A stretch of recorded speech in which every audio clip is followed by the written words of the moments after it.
Ladies and gentlemen, welcome to the next video on the Practical Weapons channel. Sorry for not posting any videos for quite a while. Honestly, I've been concentrating on making videos on my Russian language channel, so we'll need to do more work on this side. Anyhow, when I was looking at Zahal website, and I got contacted by them to see if I can evaluate some of the AK parts and some other parts from the store. That's Zahal or Zahal.org. I will put the link in the description.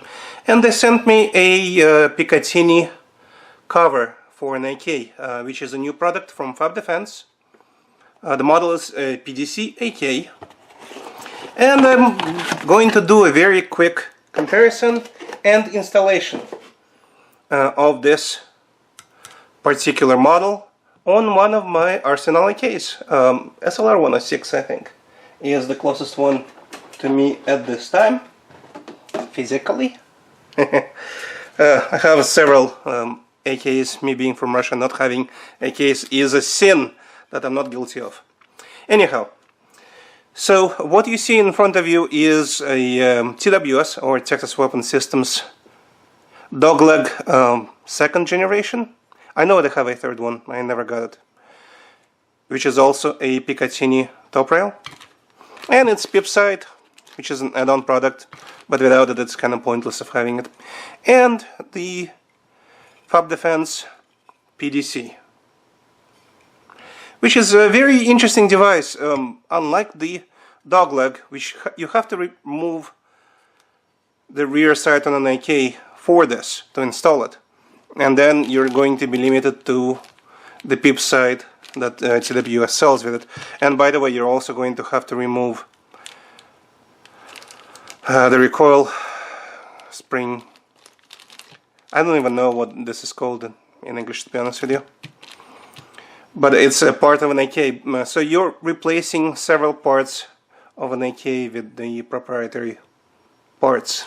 I'm not particularly fond of that concept. I did buy it, and I am going to put it on an AK because it's still a viable option for AKs that don't have a side mount or need bigger optics than what you can put on a basic front rail. However, it was very interesting to find the PDC. It is bigger, I will tell you that. And weight-wise, I usually do everything in grams, but for this video I think I'm going to do everything in pounds. So to compare the weight of the PDC,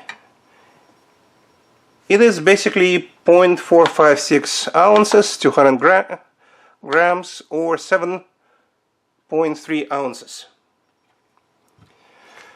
The Texas Weapon Systems Dog Leg, and I do have to weight it with the rear side in this case because without it it's pointless, is 4.7, so it is considerably lighter weight-wise. But again, you can also see it's smaller. So on an AK, this is actually going to be a lower point, so you can theoretically co-witness your sights, where the PDC don't know yet. And I don't think that's actually going to be possible to co-witness the sights, so your optics is going to be higher. But let's take a look. I am going to install only the PDC, and for that I'm going to bring a little bit of support from my AK and get the AK itself so I can monitor it. Sorry for making it a little delayed. So here comes my SLR 106. Of course, I am going to make sure it is empty. The chamber is empty. It is a brand new rifle in my case. Well, brand new as in very little shooting done with it. So we're gonna take the top cover off on the SLR. And how do you install the PDC? Well, first of all, we're gonna lift the rear sight. You have to connect, and for this I'm probably going to zoom a little bit so you can see better. I'm going to show it from the side. You take this lever here and you put it on top of the shelf where the sight resides. And it is not exactly hard, just has to require me being closer to the gun itself.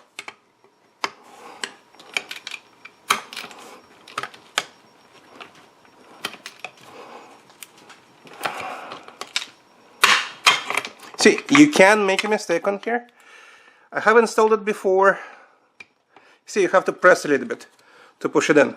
So you see, now it's in. And just basically press it down. So you see now it's locked. And you can put your sight back. So the sight is still present. I did not remove any parts from the gun. And what I'm trying to show you is the rear part of the weapon. You simply tighten this down. So now this is stable. And if you have some kind of optics, whatever optics you have, whatever this optic may be, and I'm just going to look at what I have laying around. And at this time, funny enough, I have a optic specifically for this firearm, which is a Practical Arms PA 2.5 scope. So now you have the rail on the gun,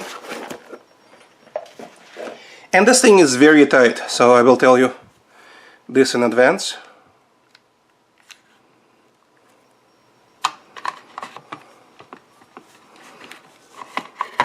Just have to make sure you align that rail, and that's it. Now you have this rail, and you can see this thing is not shaking. So to take it off, you basically unscrew, and my hands got a little sweaty, so I'm going to cheat a little and see if I have any gloves around.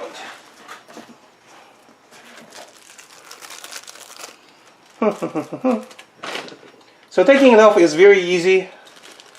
You know, sometimes you might want to make sure you have something to grab with, because this can tighten quite well. So you can hear its audible click, and it will come off. Now, one thing I found, and this is something that might be of interest to you, is you do have to press that in. You can take a dummy round or a live round to press the cover off, and you see this thing will just come off with the optic. And again, putting it back on with the optic is a little fun, because again, it becomes a little top heavy, to be honest with you, and you do want to have the potential to do it and the space to do it.